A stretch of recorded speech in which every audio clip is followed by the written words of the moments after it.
As tensions rise in the trade standoff between the U.S. and the rest of the world, I'll be hearing how some industries are already feeling its negative effects. And as China sits down with a number of Arab foreign ministers for its biannual China-Arab States Cooperation Forum, I'll be asking why China should be so interested in expanding its interests in the Middle East. Welcome to The Point, live from Beijing. I'm Li Xin. But before our discussion, here is my take on today's subject, the so-called World Cup match between the U.S. and China.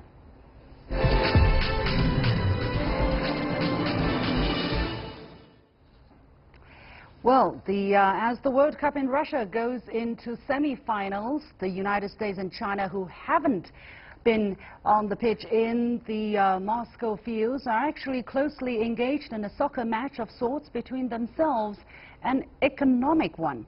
One side is the U.S. government, the defending champion, by the way, who is leading the world's largest economy. And for the last year and a half, the head coach has been, of course, U.S. President Donald Trump, who is determined to do his best to prevent anybody from challenging the U.S.'s #1 position in that regard. The other side, led by Chinese President Xi Jinping, of course, is the Chinese government, leading the world's second largest economy and still trying to upgrade itself. Now, the Chinese team has been making rapid progress before being able to come head-to-head with their U.S. counterparts. Now, there are the spectators made up of people and governments from around the world closely watching what is going on in this match. The referees are made up by the people who have written the rules and who see to it that the rules are implemented properly. They, of course, are the World Trade Organization and especially its dispute settlement body. Now, the match has been going on for quite a while, and let's say right now we're in the beginning of the second half. Now, the contrast of strengths between the two sides have been shifting dramatically, with the Chinese side making visible progress. Now, with it, however, comes the problem. For fear of losing, the U.S. team start to complain that the Chinese team have been taking advantage of the system, an accusation, of course, the Chinese team denies. But the atmosphere of the game is turning a bit bitter as the U.S. team have decided they can trust neither the Chinese players nor the referees that have been trying to do their job, thinking that the rules are too old and the referees have been too biased against the United States. Now, they want to be their own referees and issue yellow cards to the Chinese players and prevent the real referees from doing their job. In fact, the U.S. team, led by U.S. President Donald Trump, have been playing similar matches with other economies in the world. And the same thing is more or less happening. Now, when you look at what the U.S. is doing with the WTO, it's actually quite confusing, right? The U.S. has been criticizing the WTO for being unbiased, for being biased against the U.S., for obstructing the appointment of judges on the dispute settlement body and threatening to withdraw from it totally. But who will be left to decide who is doing the right thing and who is doing the wrong thing?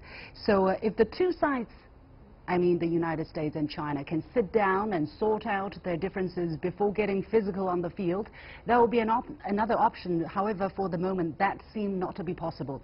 For the United States to be its own judge and to impose its decision on other players, for sure, this would indeed be a hard match for the fans to watch, let alone for the opposing team.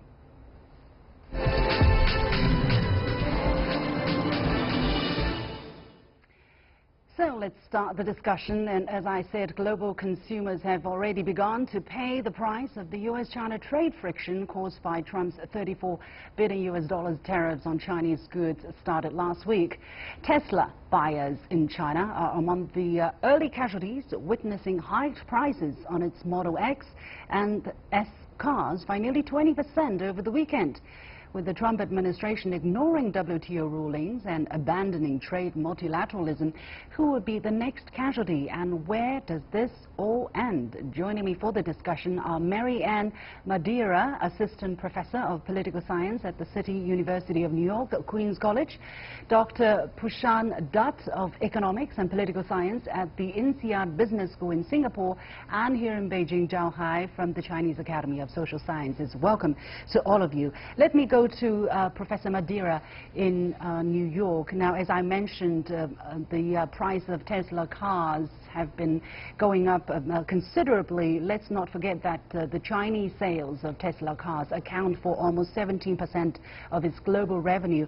And also BMW just issued a statement over the weekend that the cars produced in the United States for the Chinese market will also be more expensive, and that it would be unable to completely absorb the new tariffs. So what are we seeing here? Are we going to see the expected outcome of these additional tariffs as what President Trump has wanted? Great question, and to consider, or to extend your analogy of this as a soccer match in the World Cup, analysts have described Trump's tariff policy right now as an own goal against the U.S. So the U.S. scoring a goal on itself in a way that gives a point to China. And the reason why they say that is because these tariffs will inflict more damage on U.S. firms than they do on the Chinese firms that Trump hopes to punish with these tariffs. And the reason that U.S. firms will be more damaged than Chinese firms is because of the nature of complex global supply chains, some of which you just discussed. Auto parts manufacturing, for example, and car manufacturing in general is spread throughout the United States and East Asia. So trade between the U.S. and China is not a simple matter of the United States importing goods that were completely made in China. The goods that we import from China, lots of the value is created here in the U.S. And most of these goods are imported by U.S. firms who use them in their final production processes here in the U.S. So the tariffs will inflict the most damage on these firms, not on Chinese firms. And in that sense, they are not going to punish the Chinese firms that Trump is hoping to punish, and I don't believe that they will have their intended effect. Still staying with you, you said in your previous articles that the best case scenario would be that growth slows down, the Trump administration recognizes what's happening and reverses the policies. Do you believe that scenario is possible for President Trump? If so, how long it's going to take for him to come to that point? I do still believe that that's the likely scenario. President Trump is a true believer in trade protection, but he's also very sensitive to public opinion in the United States, and especially public opinion among his base. And because these tariffs will damage United States firms, it won't be long before these firms start needing to lay off workers. And many of these workers in manufacturing here in the U.S. are part of Trump's voting base. So as soon as the negative effects of these tariffs trickle down to American workers and we start seeing layoffs and American firms relocating production out of the U.S., then we will start seeing the kind of public pressure from workers that I think that Trump is likely to be responsive to. So I do think that we're likely to see a reversal of these policies, but unfortunately I don't think it's going to happen until American workers are really hurt by this. Professor Dutt, you wrote in your previous interviews that Trump tariffs are purely political gambit to show up his support base and alleviate the risks of a big midterm electoral debacle for the Republican Party. Is a trade war with China what Trump's constituencies really want? So a small segment of Trump's constituency who are located in the swing states in the U.S., they were actually hurt by what is called the China shock. So these were blue-collared workers in these Rust Belt states, and they did switch from the Democratic Party to the Republican Party. Trump is very sensitive to these workers, to the needs of these workers, and he's going to try and keep them on his side. The problem is that the consequences and the costs in terms of either jobs lost in the U.S. or production relocating outside the U.S., these are mid to long-term consequences. In the short term, essentially, this is a game in the sense that Trump is on my team. That's what his supporters believe, and Trump hopes that this will motivate them to turn out in the midterm elections. we also have to keep in mind that Trump is extremely sensitive to the stock market. So, and stock markets tend to react much more quickly than jobs do. So if we see a major correction in the stock market, if we see this rising volatility taking a toll on stock returns, that might actually lead Trump to pull back on his protectionist rhetoric and his protectionist policies. Staying also with you, Professor Dutt, you called Donald Trump the destroyer of norms. You also pointed out that the things that worries trade economists the most is how Trump and his advisors will respond to any WTO settlement. Now that we know that Trump despises WTO ruling and multilateralism in general, what could stop him from turning potentially the world economy into a global disaster? So I think we are on our way to a full-fledged trade war. So I'm actually quite scared of of rising protectionism across the board. So if there is a 20% rise in global tariffs, then essentially there would be like a 60% reduction in global trade, and this can happen quite quickly. Now, what should be the policy of the European Union, Canada, Mexico, China? I think they need to stand strong. They should not give concessions to Trump, because Trump will pocket those concessions, sense weakness, and come back demanding for more. The thing that I am counting on is essentially U.S. corporations making noises, lobbying, and threatening to move jobs overseas. This might actually create optics, create a story, create a narrative that jobs are going back, and that might lead Trump to blink. But all of this is conditional on who turns out at the midterm election and what the outcomes of the midterm elections are. Turning here to Zhao Hai in the Beijing studio, how things have worked out, is that what has been foreseeable all along, or have there been any surprise element as to how the market has been reacting and how these manufacturings, either based in the United States, such as Harley-Davidson, or other manufacturings based in China, have there been any surprise elements? Well, yes. I think, first of all, I want to return to the analogy of the game, the soccer game. There are two assumptions or preconditions for those games. Number one, it's a zero-sum game. That means in that game you have a winner and a loser. And number two, that's a two-players game. That means only two teams play on the field.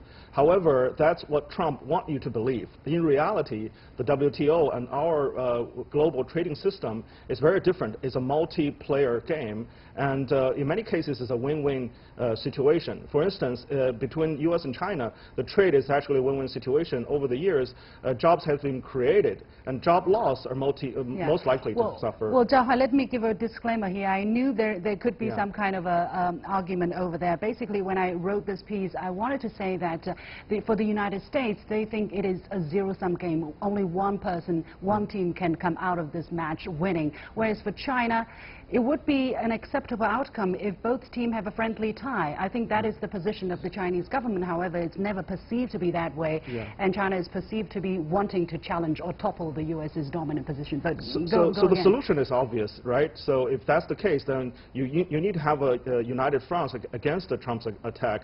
You need to have countries combine together to defend the free trade rules and also, the WTO. Right. Any surprise elements that you wanted to add, as I asked the development of things so far?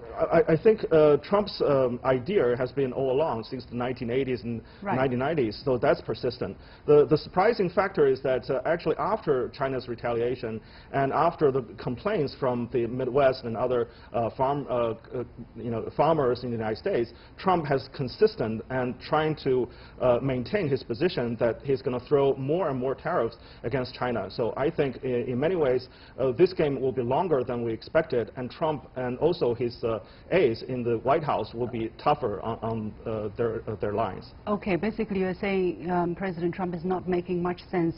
Let me go to Professor Madeira here in New York. Is that what you're also seeing as well? And President Trump has said that the trade war is easy to win.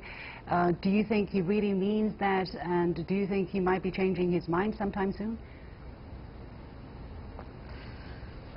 I do think that he views trade as a zero-sum game where there can be one and only one winner at the end, and he appears to believe that the United States can use its power to renegotiate better trade deals for itself in a manner that won't hurt U.S. workers and firms.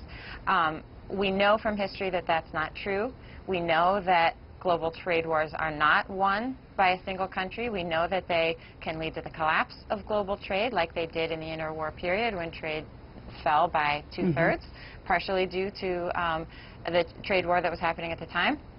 So, no, trade wars are not easy to win.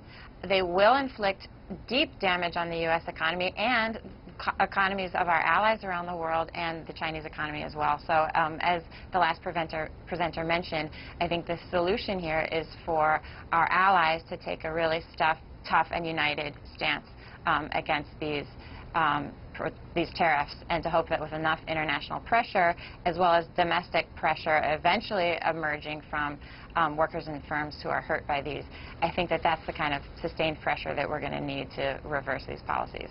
Okay, thank you very much to my three guests. Mary Ann Madeira, Assistant Professor of Political Science at the City University of New York, Queens College. Fushan Dutt, Professor of Economics and Political Science at INSEAD Business School in Singapore, and Zhao Hai from the Chinese Academy of Social Sciences. And you have been watching The Point with me, Liu Xin. We'll take a short break, and when we come back, we're going to talk about the new level of strategic partnership between China and Arab countries. Stay with us. China and Arab countries are signing a cooperation declaration on Belt and Road Initiative as the 8th ministerial meeting of the China-Arab States Cooperation Forum kicked off in Beijing Tuesday. Some 20 foreign ministers from Arab states are attending, as well as Kuwaiti Emir Sheikh Al-Sabah.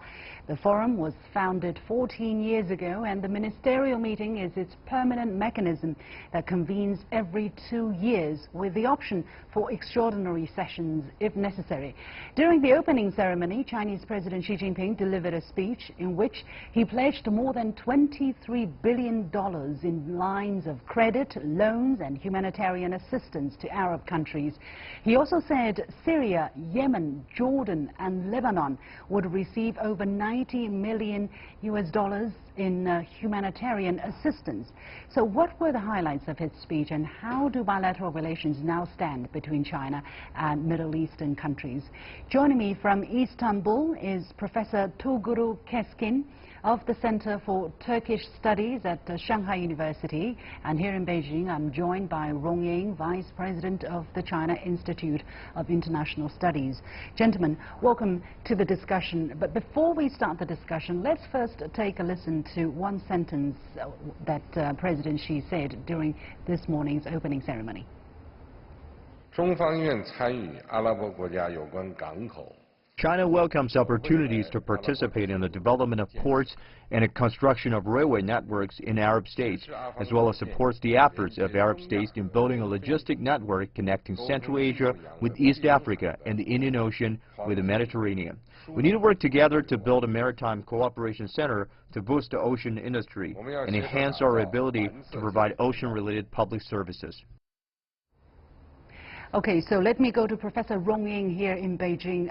From what we heard, what President Xi Jinping just said, was there anything new in that proposal, or was he rather reconfirming what has been said before? I think there are a lot of new in his speech. President Xi, certainly I think, first of all, he mentioned and emphasized the importance of the new feature of the relationship, that is both China and the relationship entered a new era. And he also announced that, jointly with the Arab leaders, that the China and Arab state relationship has been upgraded to a kind of strategic partnership for all-round cooperation, for common development and forward-looking feature.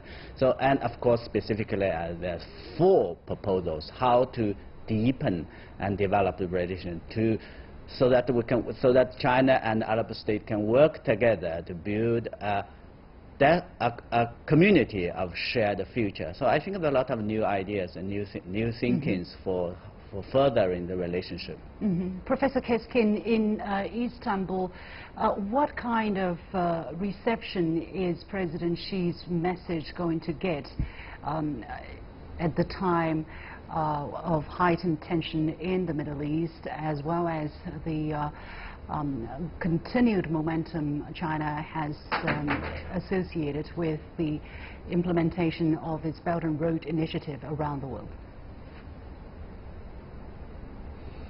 Yeah, thank you for having me. Greetings from Istanbul. I think Xi Jinping's, the message to the Arab world is very clear. As we can see from the Belt and Road Initiative started in 2013, I think it's a very good opportunity for the Middle East also. Well received in the Middle East for the infrastructure and development purposes because of the last 3 or 4 years, or we can go back to the last 15 to 20 years almost. Middle East, as we can see from the political development and colonization and imperialism, basically devastated economically, politically, and socially. I think this is a very good opportunity for the Middle East for the development purposes, especially economic development in the Middle East. What kind of a future role, Professor Rong here in the Beijing studio, what kind of future role does China see itself playing in the Middle East? I mean, in the past, China was kind of refraining from getting too deeply entangled in that region of the world. And now China seems to be saying, at least we are ready, we have a role to play, we stand ready. What is China's role here? Or how does China see its potential role in the near future?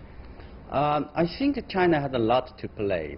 And definitely will continue to work closely with the Arab states in political field so that to strengthen the strategic trust. And that is actually the first point President Xi made in his speech. And he also mentioned that China and the Arab states can work together for their efforts to strive for national or rejuvenation. And here he mentioned about the effort that both China and the Arab states are working together to explore a road for development in line with their own conditions. And again, here, China, through its own efforts, particularly in the past 40 years of reform opening up, has managed to find a road for development. And this is very important for the Middle East, for the regions that have been working very hard to find a proper road for development. And last but not least, I think China also made it very clear it will continue to make efforts for peace in the region by providing a Chinese wisdom and Chinese solution. And this is again very much important in the context where the region has in past years suffered wars, conflict, and terrorism, of course. And China made it very clear it will continue to work that collectively and will also make its contribution for peace and stability of the region. Professor Keskin, how do Arab countries, I know it's very difficult to summarize all of the countries in one word, but let's try. How do Arab countries react? How receptive are they to the China solution? Basically, China says to fight terrorism, you don't just fight the symptoms, you fight the root cause, which is the lack of development. Do Arab countries identify with that approach, yes or not, and why? Yeah, certainly, the economic development is the root of the terrorism. Inequality, infrastructure problems, education problems, they are the root of the, the main problem, major problems, or one of the most important problems in the Middle East, basically. And Chinese economic development model can provide the alternative, different than the World Bank and IMF Washington Consensus established in the 1950s. I think it's very important, especially in the context of the Algeria, in the context of the Egypt, in the context of the Syria, Iraq, Lebanon, Jordan, Iran. These are the countries, they have been suffering from the economic development, poverty, inequality, infrastructure issues, and gender gap, and working conditions. I think China can invest heavily in these regions. China needs also Middle East, let's not forget. Almost more than 55% of the Chinese oil and energy needs is coming from the Middle East. Therefore, Middle East is a very important and vital region for Chinese economic development in the future, or at least, in the near future, basically. Professor Rong, is China trying to promote its so-called model of development in that part of the world, or do you see it differently? I don't think China would like to promote a model for its model for, or even impose a model for the region, but rather China would like to share its experiences of development, and by also making the point that whatever models or whatever road of development, a region like Middle East is going to take, it has to conform its own national conditions. And President Xi actually, in his previous speech, made it very clear that by citing an analogy that whatever the shoes look like, only the guy who takes only the feet can know whether it is a good or one. And the Arab saying goes similar like that. So, but China, the experience shows very clear that the countries like Middle East, and they can and they should find a role for its own development by taking into account its own national conditions. And China has successfully doing that, and it believes that Arab states can do that, and China is ready to work with them by helping them. Yeah, not much time left. I want to ask you, Professor Rong, to clarify one more thing. Why is China so generous with Arab countries here? Line of loans, credit line, humanitarian assistance. Does China want something back with all that money? I think China is advocating and pursue a kind of win-win cooperation. If you look at the region as a whole, China, I think, strongly feel that it has great potential. So the potentiality, if it is realized, it will provide, certainly, I think, politically, the stability of the region, which is also benefits China and the world at large. But more importantly, economically, these potential, and given the population and potential, that would also provide a good market. And of course, as my colleagues, the panelists talked about, the energy is also very important for China. So I think a stable and developed region is serve the best interest of China and the region. Okay. We're going to leave it there. Professor Toguro Keskin joining us from Istanbul, and Professor Rong Ying here in the Beijing studio. And that's it for this edition of The Point with me, Liu Xin. As always, follow us on Facebook and Twitter using the handle The Point with Alex. Thanks for watching. You've got The Point.